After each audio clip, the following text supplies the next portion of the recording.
आइए question number 4 देखते हैं। कह रहा है A B C D is a rectangle in which diagonal A C bisects angle A as well as angle C so that A B C D is a square diagonal B D bisects angle B as well as angle D. यानी ये आपको given है कि A B C D क्या है, एक rectangle है, ठीक है, और जो ये डायगोनल ए सी है ये एंगल ए को बाइसेक्ट कर रहा है और एंगल सी को भी बाइसेक्ट कर रहा है, यानी दो बराबर हिस्सों में बांट रहा है, ठीक है, ये गिवन में है। और आपको प्रूफ करनी है कि जो ये डायगोनल बी डी है, बी डी, ये जो है एंगल बी को भी बाइसेक्ट कर रहा है और एंगल डी को भी बाइसेक्ट कर रहा है, ठीक है। और क्या प्रूफ करना है कि ए बी सी डी जो है वो एक स्क्वायर प्रूफ करना है। तो स्क्वायर प्रूफ करना सिंपल है, रेक्टेंगल से स्क्वायर प्रूफ करना सिंपल है। कैसे बताते हैं, देखिए जब भी रेक्टेंगल को स्क्वायर प्रूफ करना होता है तो रेक्टेंगल में आपको क्या पता है कि अपोजिट साइड्स क्या होते हैं, बराबर होते हैं, ईच एंगल 90 होता है। तो स्क्वायर में क्या डिफरेंस आता है रेक्टेंगल और स्क्वायर में, बस साइड का ही तो डिफरेंस होता है, ठीक है। साइड का क्या डिफरेंस होता है कि जो स्क्वायर का साइड होता है वो सब क्या होते हैं, बराबर होते हैं, यानी A B equal to B C equal to C D equal to D A होता है। और रेक्टेंगल में अपोजिट साइड बराबर होते हैं बस। तो अगर हम कहीं भी रेक्टेंगल को स्क्वायर प्रूफ करना हो तो सारे साइड को इक्वल प्रूफ कर दीजिए, हो जाता है, उसे वो स्क्वायर बन जाता है, ठीक है। चलिए सॉल्यूशन देखते हैं। गिवन में क्या है कि A B C D is a rectangle. A B C D क्या दिया है, रेक्टेंगल दिया है। तो अब रेक्टेंगल की प्रॉपर्टी लिख देते हैं। दिया है रेक्टेंगल तो हम बोल सकते हैं A B equal to C D and B C equal to A D, opposite side बराबर होंगे। एंड और क्या बोलते हैं कि angle A equal to angle B equal to angle C equal to angle D, और ये सब किसके बराबर होंगे, 90 के, क्योंकि आपको पता है कि हर एक एंगल रेक्टेंगल का क्या होता है, 90 डिग्री होता है, ठीक है। तो ये गिवन में हो गया। अब हम लिखते हैं टू प्रूव, हमें प्रूव करनी है, to prove A B C D, ये पहला proof, A B C D is a square, ठीक है। तो चलिए सबसे पहले यही प्रूफ करते हैं, दूसरा नंबर बाद में किया जाएगा।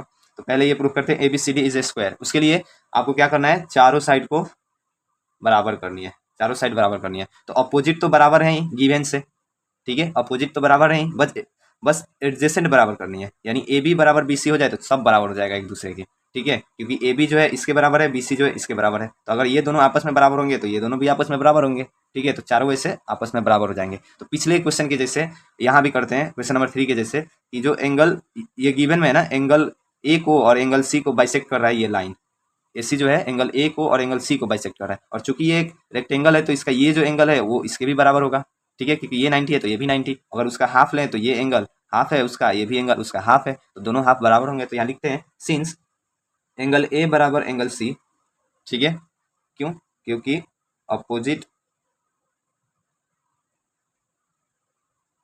एंगल्स ऑफ रेक्टेंगल है, रेक्टेंगल का अपोजिट एंगल क्या होता है, बराबर होता है, ठीक है। और ये आपको भी पता है कि 90 के बराबर होगा, ठीक है। तो इसके तरफ हाफ लेते हैं दोनों की तरफ, तो हाफ ऑफ एंगल ए बराबर हाफ ऑफ एंगल सी, ठीक है, क्योंकि दोनों ए और सी बराबर है तो दोनों तरफ हाफ मल्टीप्लाई करेंगे तो कोई डिफरेंस नहीं आएगा, तो उनका हाफ भी बराबर होगा। तो हाफ लिख सकते हैं ना बी ए सी, यानी हाफ लिखेंगे angle B A C equals to angle B C A, B C A, ठीक है, यानी ये दोनों एंगल बराबर हो गए,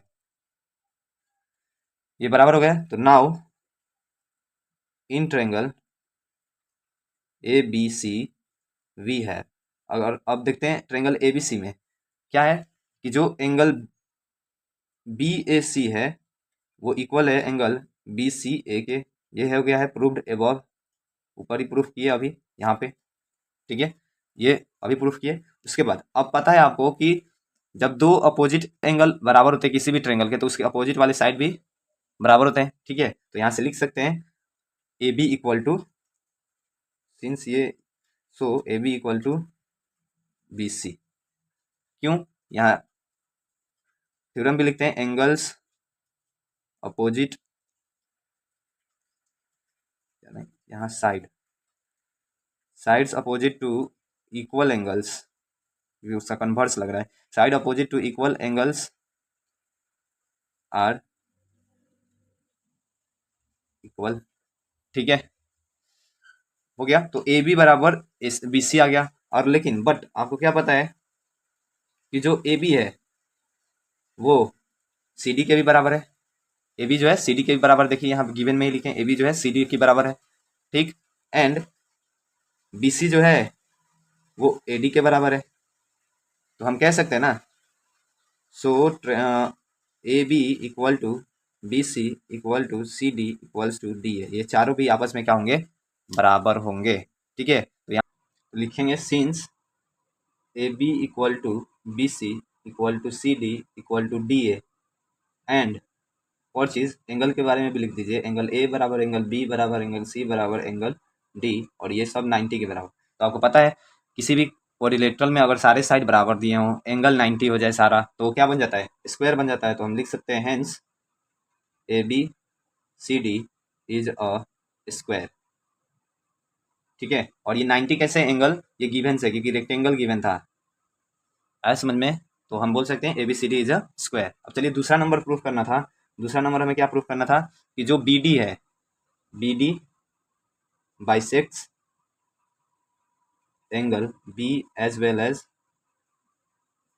एंगल D, यानी ये जो BD लाइन है वो एंगल B को भी बाइसेक्ट कर रहा है और एंगल D को भी बाइसेक्ट कर रहा है, यानी दोनों को बराबर हिस्सा में बांट रहा है। ठीक है, तो उसके लिए तो सिंपल है, इन दोनों ट्रायंगल्स को क्या कर देंगे, कॉन्ग्रुएंस कर देंगे। तो चलिए कॉन्ग्रुएंस करके दिखाते हैं।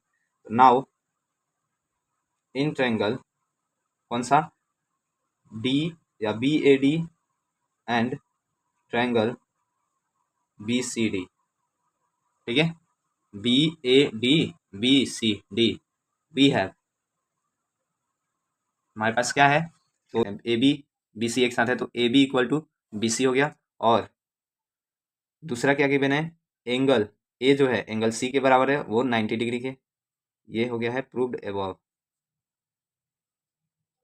ऊपर ही प्रूफ किया गया है कि AB स्क्वायर है, तो AB इक्वल टू BC हो गया था।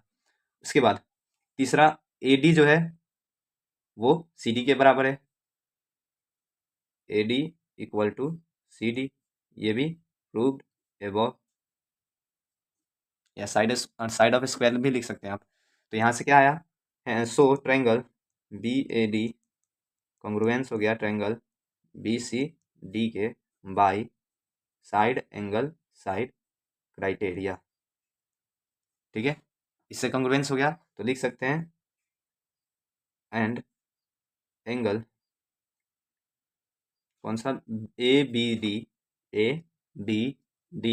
Equals to angle CBD and angle ADB equals to angle CDB by CPCT, यानी CPCT से हम बोल देंगे कि ये एंगल इसके बराबर हो गया, ये एंगल इसके बराबर हो गया, तो लिख देंगे हेंस BD